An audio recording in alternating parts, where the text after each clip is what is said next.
आज हम श्रेणी चैत्र का पार्ट 25 चालू कर रहे हैं। एकादश अध्याय। मंगलम भगवान वीरो मंगलम गौतमो गणी मंगलम कुंद कुंदाद्यो जैन धर्मोस्तु मंगलम सर्वमंगल मांगल्यम सर्वकल्याणकारकम प्रधानम सर्वधर्माणम चैनम जयदुशासनम। मन वच गुप्ती कथा सुनकर नृप दंपति ने सुख प्राप्त किए। नमस्कार कर श्रद्धा के दोनों ने आशीर्वाद लिए। आगे मुनिवर मणिमाली की काया गुप्ती की सुनो कथा, जिससे महाराज श्रेणी की दूर हो गई मनोरथा। मणिमाली मुनिराज ने आत्मकथा कही। पाठकगण महामुनि जिनपाल की वंदना कर तब महाराज श्रेणिक रानी चेलना के साथ मुनिराज मणिमाली के निकट आए। वे हाथ जोड़कर कहने लगे, हे मुनिनाथ, आज तो आप मेरे राजमहल में आहारार्थ गए थे, किंतु बिना आहार ग्रहण करे ही आपके लौट आने का क्या कारण है? मेरे हृदय से इस विषय में निरंतर शंका हो रही है कि असावधानीवश कहाँ त्रुटि हो गई। महाराज श्रेणिक के विनम्र वचन सुनकर मुनिराज ने कहा, हे राजन, जिस समय आपके राजमहल में आहारार्थ जा पहुंचा, उस समय आपकी रानी ने मुझे, हे त्रिगुप्ती के धारण करता आप आहार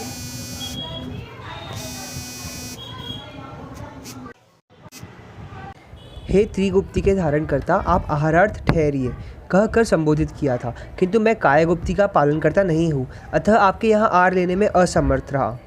मेरे आहार नहीं ग्रहण करने का एकमात्र कारण यही है। मेरे कायागुप्ती के पालन नहीं होने का जो कारण है वह मैं आपको सुनाता हूँ, जिसे ध्यानपूर्वक सुने। मणिवत नगर का वर्णन। हे महाराज, इसी वसुधा में मणिवत नामक एक देश है। वह केवल मात्र अपने नाम से ही मणिवत नहीं है, वरन संसार में उसकी गणना मणि के समान की जाती है। उस देश में विद्या तथा धनवानों की बाहुल्यता है। वहाँ के निवासी विद्यादान तथा धनदान में सदैव अग्रसर रहते हैं। मणिवत ग्राम के निवासी वैभव सुख संपन्न होने के कारण कभी किसी से याचना नहीं करते। वहाँ की नारियों के ओष्ठों में वाचलता पाई जाती है। हाँ, यह एक अभाव का वहाँ के लोग निरंतर अनुभव करते हैं। विवाहार्थ वर के लिए कन्या की एवं कन्या के लिए वर की उन्हें आवश्यकता सदैव रहती है। वहाँ एक बात आश्चर्यजनक है, विनाश क्रिया का न होना। मणिवत के निवासी विनाश क्रिया का नाम केवल व्याकरण शास्त्र के कुए प्रयत्न में ही पाते हैं। हे राजन, वहाँ के निवासी इसलिए निश्चिंत है क्योंकि मनुष्य का अपराध करता हुआ नहीं पाया जाता। वे पिंजरे में पालतू चिड़िया को परतंत्र समझते हैं तथा पिंजरे के भीतर उसकी मधुर कूक कूक को स्वातंत्र्य प्राप्ति की अभिलाषा मानते हैं। मणिवत देश के निवासी बड़े ही अध्यवसायी होते हैं। वहाँ ढूंढने से भी कोई आलसी नहीं पाया जाता। हाँ, यदि देश के निवासी बड़े ही अध्यवसायी होते हैं, यहाँ यदि किसी को आलसपन की प्रकृति का अध्ययन करना हो तो वहाँ के मतवाले गजराजों में अवश्य पा सकता है, जिनकी मंथर आलसाई गति की ही उनके आलस्य को सिद्ध करने के लिए पर्याप्त है। हे राजन, कालचक्र के भार के अतिरिक्त वहाँ जीव का किसी अन्य दुख का ज्ञान नहीं होता। वहाँ के लोग भय का नाम तक नहीं जानते। केवल वासना के दास अपनी प्रियतमा के क्रोध से भयभीत रहते हैं कि वह कहीं रूठ न जाए। हे महाराज, मणिवत देश में चौर्य कला का नामो निशान तक नहीं है, परंतु पवन वहाँ इस कार्य में सिद्धहस्त है। वह पुष्पों से सुगंधि की चोरी करता है। वहाँ झंझावात के प्रकोप से वृक्ष के पत्तों के सदृश गिरने से कोई व्यक्ति जातिच्युत नहीं होता। वृक्ष के पत्ते चंचल होते हैं तथा वायु के प्रसारण से फरफर डोलते हैं, किंतु वहाँ के निवासी चंचल स्वभाव वाले नहीं होते, वरन अपनी उदारता, गंभीरता एवं सज्जनता में सानी नहीं रखते। वहाँ के मनुष्य में स्थिरता नहीं पाई जाती, क्योंकि वे सदैव उद्योगशील रहते हैं। वहाँ जड़ता का अस्तित्व नहीं है, केवल रूपसियों के नितांबों में उसका आभास मिलता है। उस देश में कोई व्यक्ति कृश नहीं पाया जाता। हाँ, यदि किसी को कृशता का पता लगाना हो तो रूपसियों के कटी में ही पा सकता है। वहाँ यदि गूंगापन देखना हो तो पत्थर में ही पाइएगा, वहाँ के मनुष्यों में नहीं। हे राजन, वहाँ योगेश्वरों के अतिरिक्त कोई श्रेष्ठ नहीं समझा जाता। वहाँ के सरोवरों के अतिरिक्त कोई अन्य स्थान मलिन नहीं रहता तथा सरोवर की विशेषता यह है कि उनकी शोभा जिस कमल पुष्प से होती है उसका जन्म ही पंख में होता है। वहाँ के राजकोष सदैव उन्मुक्त रहता है एवं है, अर्थात राज्य में धन की प्रचुरता है, किंतु सूर्य के प्रखर ताप से पद्म कोश ही दिन में संकुचित हो जाता है।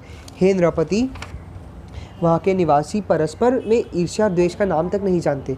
हाँ, दानशीलता में उनकी प्रतिद्वंद्विता बड़ी चढ़ी रहती है। उनमें व्याख्यान तथा धर्मोपदेश सुनने के अतिरिक्त अन्य कोई व्यसन नहीं पाया जाता। वहाँ के वृक्ष सदा फल पुष्प से भरे रहते हैं। सभी ऋतुओं में मानो बहार रहती है। वहाँ के मनमोहक सुंदर उद्यानों में कोयल की कूक सुनाई देती रहती है। वहाँ के स्त्रियों क्रियाशीलवती तथा गजगामिनी होती है। उनकी पति भक्ति अनुकरणीय होती है। हे महाराज, उसी देश में द्वारा नामक एक सुंदर नगर है। उसकी शोभा का वर्णन कैसे संभव है। नगर की विशाल अट्टालिकाएं गगनचुंबी प्रतीत होती हैं। उस नगर की स्त्रियों के मुखमंडल की प्रभा तथा सौंदर्य निशा रात्रि के अंधकार को हरने में समर्थ होती है। वहाँ की रूपवती नारियाँ जब अपनी अपनी अट्टालिकाओं पर चढ़ जाती है तब उनके शीश की चूड़ामणि चंद्रमा के समान शोभित होती है। आकाश में चमकते हुए तारे चूड़ामणि के जड़े हुए मोती के समान दिखलाई देते हैं।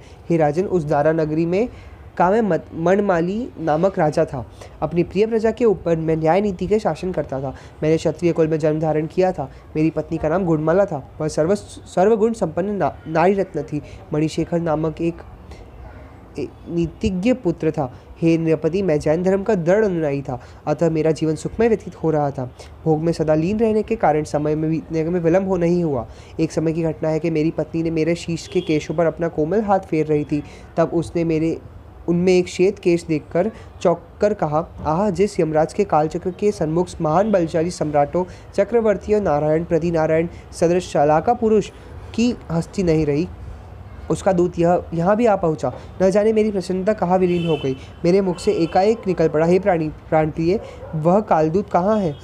तत्काल मुझे दिखलाओ। मेरी उस उक्ति अभी पूर्ण नहीं हुई है कि उसने मेरे शीश के श्वेत केश को नोच कर हथेली पर रख दिया। हे राजन, वाद्यज्ञ के संदेशवाहक श्वेत केश का अवलोकन कर मैं समझ गया कि मेरे जीवन का अंत अब सन्निकट है। मुझे चेत जाना चाहिए था, अन्यथा न जाने कब क्या होगा। हे राजन, मेरा जीवन अब तक केवल भोगमय था। उसी में मैं जीवन का एकमात्र ध्येय समझता था। अब मेरा हृदय में उसी वैभव भोग के प्रति वैराग्य का भाव उत्पन्न हो गया, जिसके लिए एक क्षण पहले अपना प्राणोत्सर्ग करने को प्रस्तुत था। अब उसी के प्रति उदासीनता छा गई। स्त्री, पुत्र, धन, वैभव तथा अन्य भोग वस्तुओं से निष्प्रता उत्पन्न हो गई। अपने पुत्र मणिशेखर को राज्यभार सौंपकर मैं वन में चला गया। सहयोग से वहाँ मुनिराज गुण सागर मिले तथा मैंने उनसे दीक्षा ले ली। इसके बाद मैंने जैन सिद्धांत का पूर्ण ज्ञान प्राप्त कर तपस्या करना प्रारंभ कर दिया। कुछ काल पश्चात मैं सिंह के समान निडर होकर सर्वत्र विहार करने लगा। इस प्रकार अनेक देशों में भ्रमण करता हुआ उज्जैनी नामक नगरी में जा पहुंचा। उस समय रात्रि हो रही थी, अतः मैं सीधे वहां के शमशान में चला गया। शव के समान आसन लगाकर ध्यान करने लगा। इतने में ही एक मंत्र सिद्ध करने वाला साधक भी उस घोर रात्रि में किसी मंत्र की सिद्धि के करने आ पहुंचा। उसने मुझे मृत समझकर मेरे शीश पर शव की खोपड़ी रख दी तथा उनमें दुग्ध चावल डालकर मंत्र सिद्ध करने के लिए खीर पकानी प्रारंभ कर दी। उसने खोपड़ी में जलती लकड़ी झोंकी, जिससे मेरा मस्तक तथा मुख आँच के कारण झुलसने लगा। उसी समय मेरा अंतःकरण कर्मों का क्रमिक नाश होने के कारण शुद्ध हो गया तथा मैं द्वादश भावनाओं का चिंतन करने लगा। तुम इतने से दुख में क्यों घबराते हो? भला यह कष्ट क्या है? तुमने इससे अधिक भीषण कष्ट झेले हैं। नरक के भयंकर कष्टों के सन्मुख तुम्हारा अभी अग्नि से झुलसना नगण्य है। क्या तुम्हें ज्ञान है कि नरक लोक की जीव क्षुधा की ज्वाला में इस प्रकार विदग्ध होते हैं जिसका कोई पारावार नहीं? यदि वे त्रिभुवन का समस्त अन्न पा जाए तो भी उनकी क्षुधा तृप्त नहीं होती। फिर भी उन्हें भोजन हेतु एक कण अन्न भी नहीं मिलता। वे क्षुधा से व्याकुल होकर तड़पते रहते हैं। हे आत्मन, नरकगामियों की देह के टुकड़े टुकड़े कर कढ़ाइयों में भुने जाते हैं। इस प्रकार वे अपार कष्ट भोगते हैं। बिच्छुओं को काटने से जितनी पीड़ा होती है, उससे अधिक पीड़ा नरक में पहुंचते ही नारकियों को सहन करनी पड़ती है। आश्चर्य है कि तुम इतने कष्ट से विवल हो रहे हो। यदि नरक लोक की मिट्टी का कुछ अंश भी यहाँ आ जाए तो उससे असहनीय दुर्गंध को सहना असंभव हो जाएगा। वहाँ जीव दिन रात उसी दुर्गंध को सहते रहते हैं। तुमने अपने एकेंद्रिय, द्विंद्रिय एवं विलेक इंद्रिय जन्मों में अपार दुख सहन किया है। नरक में जाकर इससे अधिक कष्ट भोगा है। साथ ही अनेक बार निगोद में जाकर वहाँ के असहाय दुख भोगे हैं। अतः तू क्यों घबराता है? तो निश्चय समझ कि बड़े भाग्य मनुष्य तन पावा के अनुसार जब यह नरभव मिला है, तब दुखों को से घबराना क्यों? कार्य सिद्धि के लिए दुखों से घबराना अनुचित है। बिना कष्ट सहे उत्तम व्रत की सिद्धि नहीं होती। कष्ट सहन से ही मोक्ष सुख प्राप्त होता है। हे राजन, मैं उपरोक्त चितवन में अनित्य की भावना देख रहा था। मैं सचमुच अचेत हो गया था। मेरी सारी चेतना शक्ति लुप्त हो रही थी। जब मृत खोपड़ी में अग्नि जोर से झटकी तब वह मेरे शीश के नीचे गिर पड़ी। उसे दुग्ध चावल गिर जाने से अग्नि ठंडी हो गई। मंत्र साधक की संपूर्ण आयोजन व्यर्थ रहा। उसका मुखमंडल निस्तेज हो गया। अपना मंत्र सिद्ध करने के प्रयत्न से निष्फल देखकर वह पलायन कर गया। हे राजन, अगले दिन सूर्योदय होते ही सायनगर में शव के भ्रम में मुनिराज के ऊपर घोर उपचार करने का सनसनीपूर्ण समाचार विद्युत की तरह फैल गया। जिस प्रकार जिनेंद्र भगवान रूपी सूर्य के उदय से के संग ही मिथ्या रूपी अंधकार का नाश हो जाता है, उसी प्रकार प्राची दिशा में प्रातःकालीन वेला के समय भुवन भास्कर के प्रकट होते ही संसार में अंधकार का नाश हो जाता है। तब कहीं कहीं सरोवर में कमल भी प्रफुल्लित हो जाते हैं। रात्रि काल चकवा चकवी के लिए कितना दुखदायी होता है। वे एक दूसरे से विलग होकर वियोग का असहाय दुख सहन करते हैं, किंतु सूर्योदय होते ही परस्पर में प्रेमालिंगन करने लग जाते हैं। वे वही सूर्योदय की रात्रि में अपने प्रेयसियों के संग रंगरेलियां करने वाले कामियों के लिए असह्य दुख का निमित्त बन जाता है, जिससे वे भला झल्लाकर सूर्य की निंदा करने लगते हैं। हे नृपति, यदि सूर्य की उपमा एक उत्तम साधु की दी जाए तो कोई अयुक्ति नहीं होगी, क्योंकि जिस प्रकार साधुओं के द्वारा संसार में भव्य जीवों का उचित मार्ग प्रदर्शन होता है, उसी प्रकार सूर्य पथिक के लिए मार्ग प्रदर्शक का कार्य करता है। सूर्य भी साधुओं के सदृश अज्ञान अंधकार को विनष्ट करने की पूर्ण क्षमता रखता है, क्योंकि जिस प्रकार साधुओं के द्वारा संसार में भव्य जीवों को उचित मार्ग प्रदर्शन होता है, उसी प्रकार सूर्य पथिकों के लिए मार्ग प्रदर्शक का कार्य करता है। सूर्य भी साधुओं के सदृश अज्ञान अंधकार में विनष्ट करने की पूर्ण क्षमता रखता है। जिस प्रकार सूर्य की किरणें संसार में समस्त पदार्थों के पर समान पड़ती है, उसी प्रकार साधु भी अपना समान ध्यान रखता है। सूर्य का उदय होते ही चंद्रमा सूखे पत्ते के समान क्षीणकाय दिखलाई देने लगता है। तारावली का तो आभास तक नहीं रहता। हे राजन, प्रातःकाल होते ही शमशान के निकटवर्ती उपवन में एक माली पुष्प संचय हुआ हेतु आया।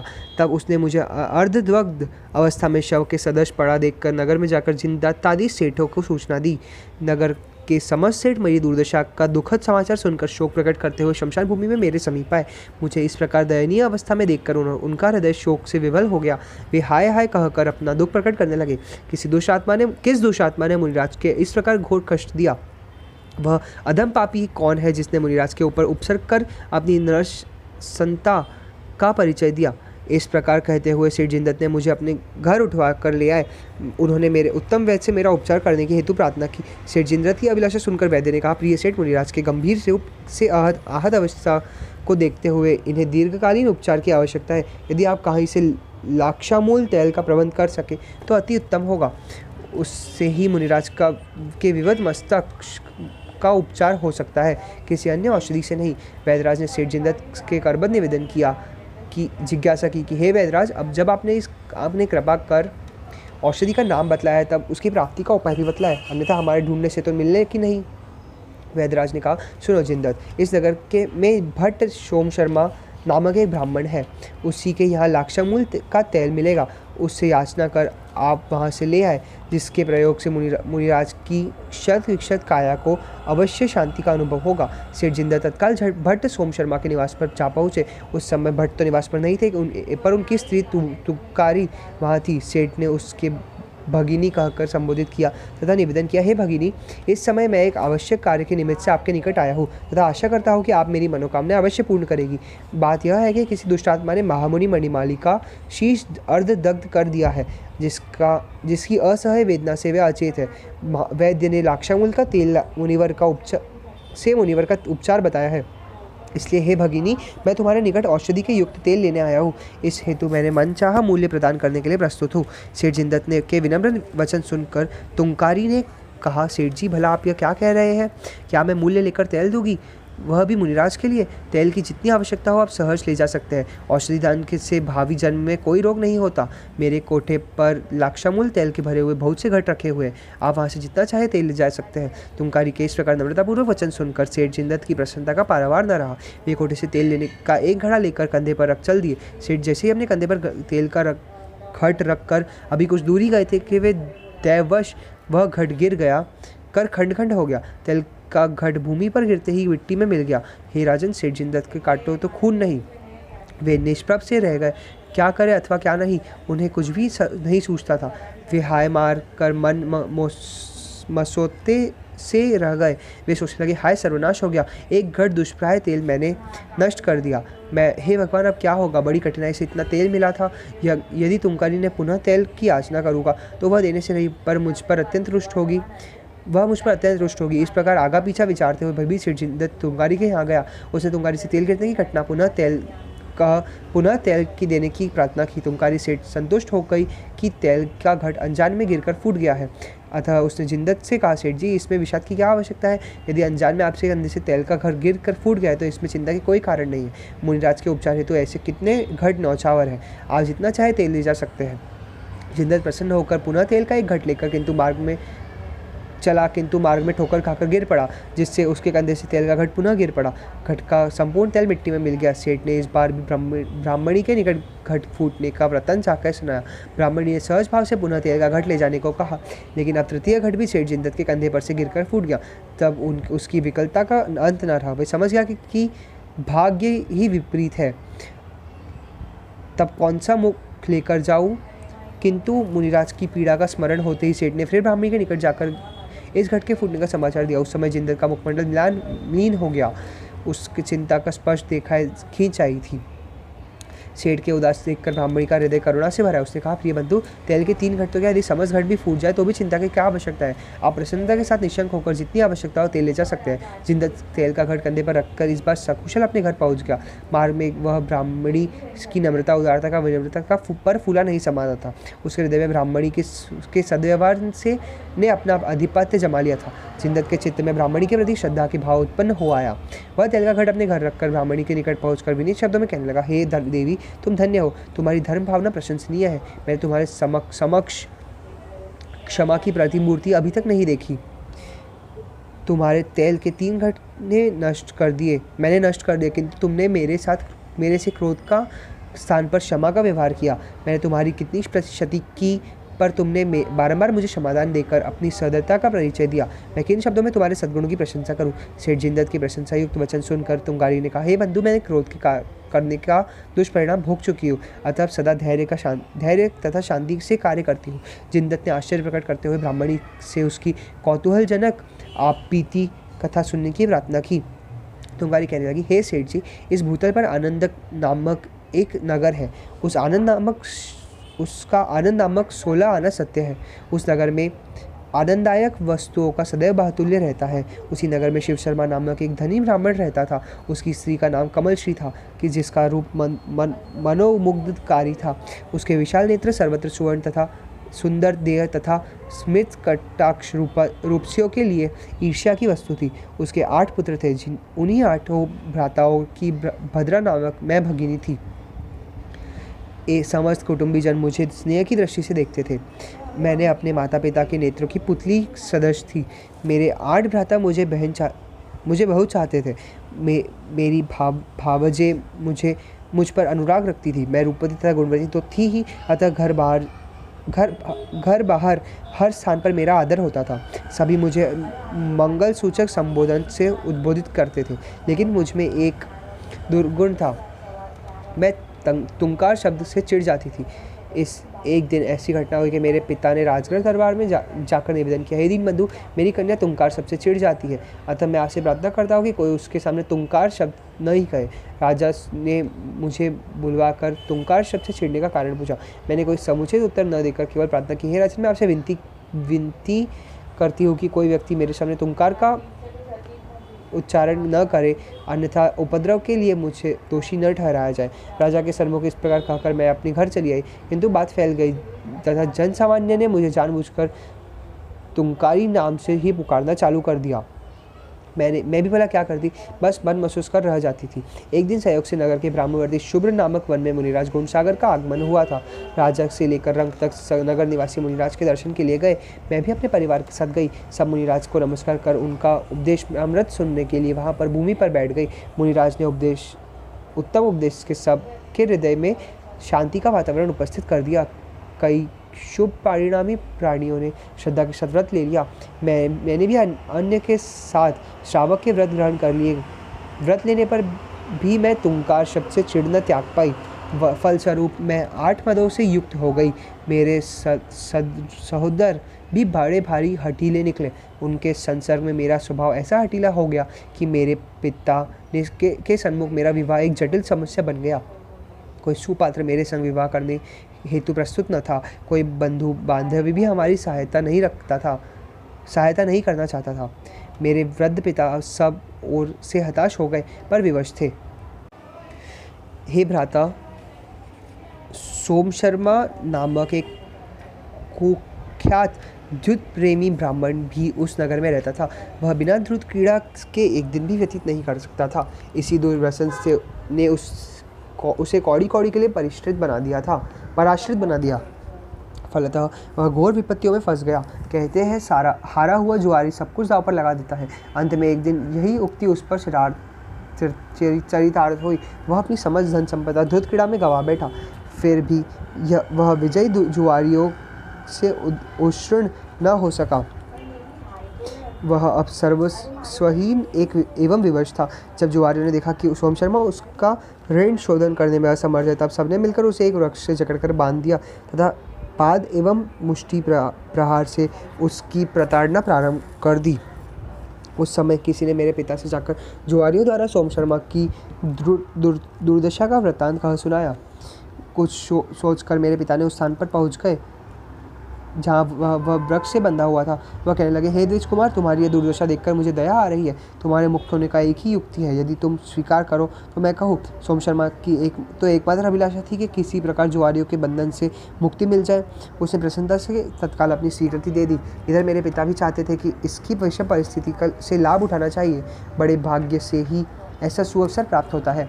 इस प्रकार विचार कर वे बोले, हे द्विज कुमार, यदि तुम मेरी कन्या के साथ विवाह करने का वचन दो तो मैं तुम्हें बंधन मुक्त करवा दूंगा। समस्त जुआरियों को धन देकर मैं संतुष्ट कर दूंगा। सोमशर्मा ने चौंकते हुए कहा, आपका कथन सर्वथा उचित है, परंतु आप ऐसा क्यों कह रहे हैं? आपके इस प्रकार कहने से यह प्रतीत होता है कि आपकी कन्या में कोई ऐसा असामान्य गुण है जिससे कोई सत्पात्र उससे विवाह नहीं करना चाहता। तभी आप मेरे समान जुआरी, दुर्व्यसनी तथा पापी मनुष्य के संग अपनी कन्या का विवाह करना चाहते हैं। आप मेरी अवस्था तो देख रहे हैं कि मैं द्यूत में अपना सर्वस्व हार कर कौड़ी कौड़ी के लिए पराश्रित हो गया हूँ। जुआरियों ने मेरी ऐसी दुर्दशा कर दी है। फिर भी आपकी इस प्रकार की सहृदयता का कारण मेरी समझ में नहीं आता है। अवश्य ही दाल में कुछ काला है। आप निशंक अपनी कन्या के विषय में समस्त गुणावधान स्पष्ट रूप से कहे, तभी मैं आपके प्रस्ताव पर विचार कर समुचित उत्तर दूंगा।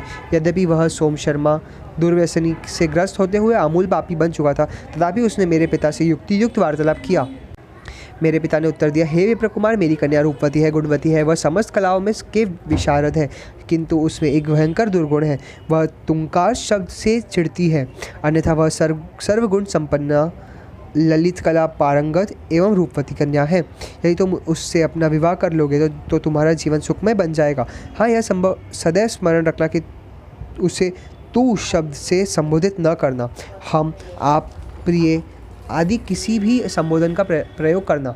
तब तुम देखोगे कि इसका वृद्ध विप्र का कहना कितना उचित है। सोमशर्मा ने की प्रसन्नता के साथ मेरे पिता का प्रस्ताव स्वीकार कर लिया। जब दोनों ही पक्ष उत्सुक थे तब तत्काल सहमति हो गई। मेरे पिता ने जुआरियों को मनवांछित धन देकर सोमशर्मा को उसके बंधन से छुड़ाया।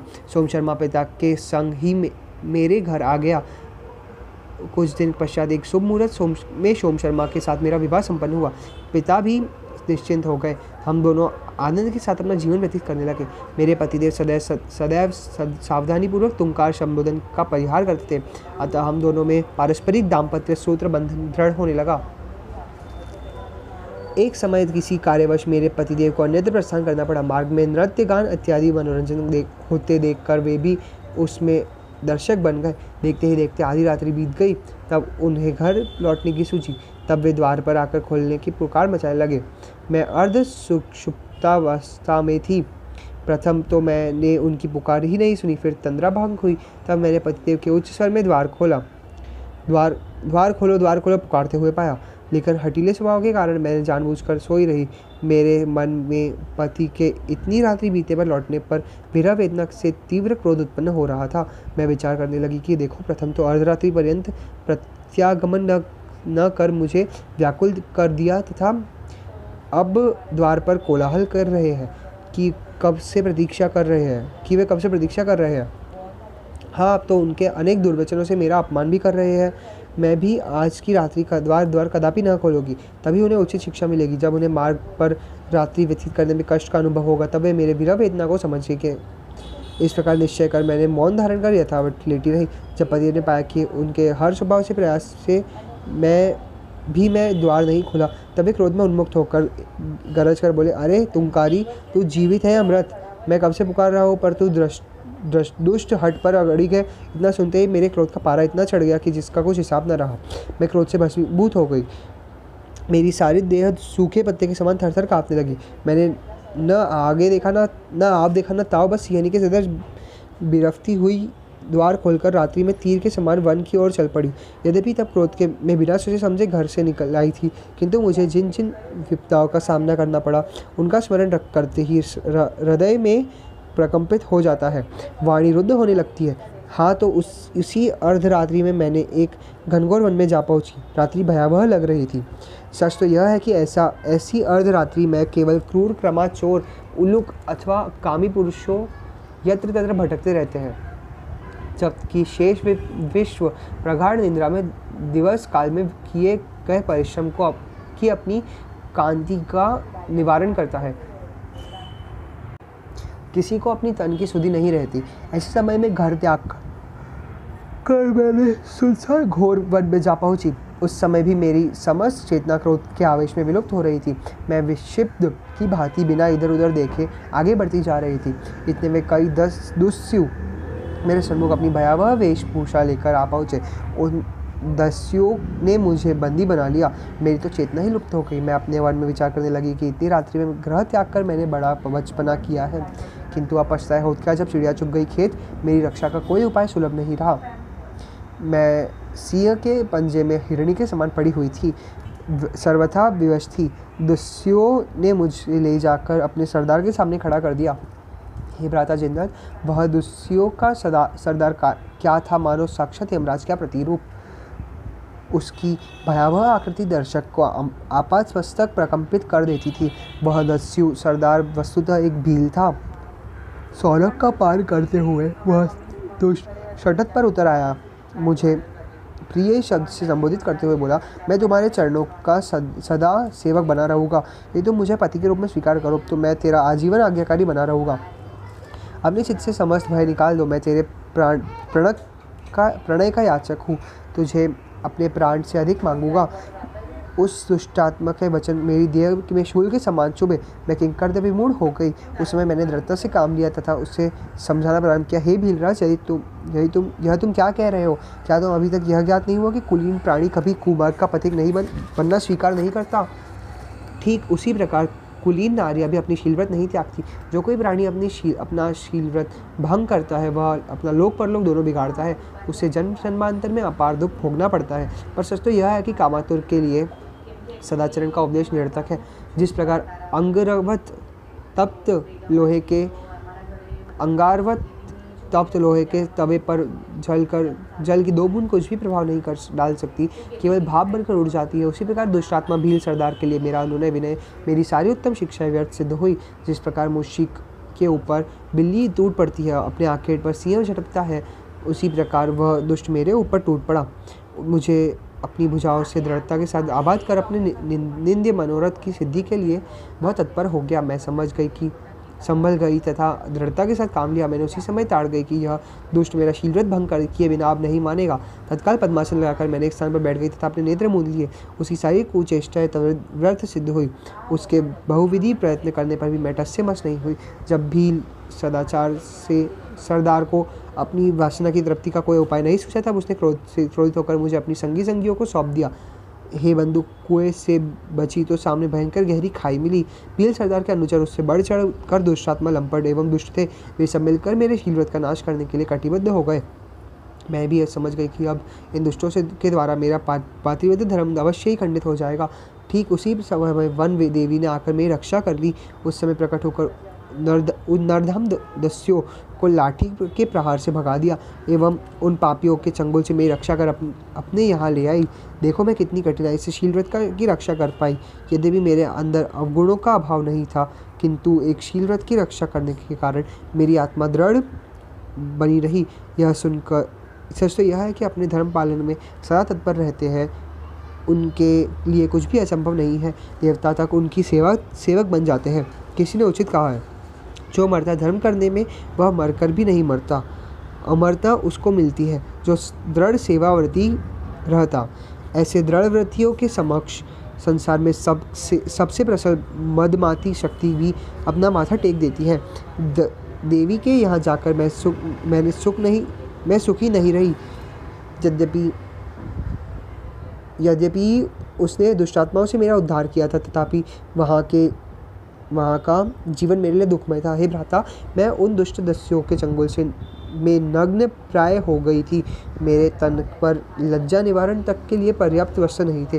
देवी ने कृपा कर मुझे एक कंबल दे दिया जिसमें जुए भरे हुए थे। वह रक्त एवं पीप से सराबोर था। वही कंबल मेरी लज्जा निवारण करने का प्रधान साधन था। सच यह है कि उस समय मेरे पापों का उदय हो रहा था, फलतः मेरे दुख का अंत कहाँ था।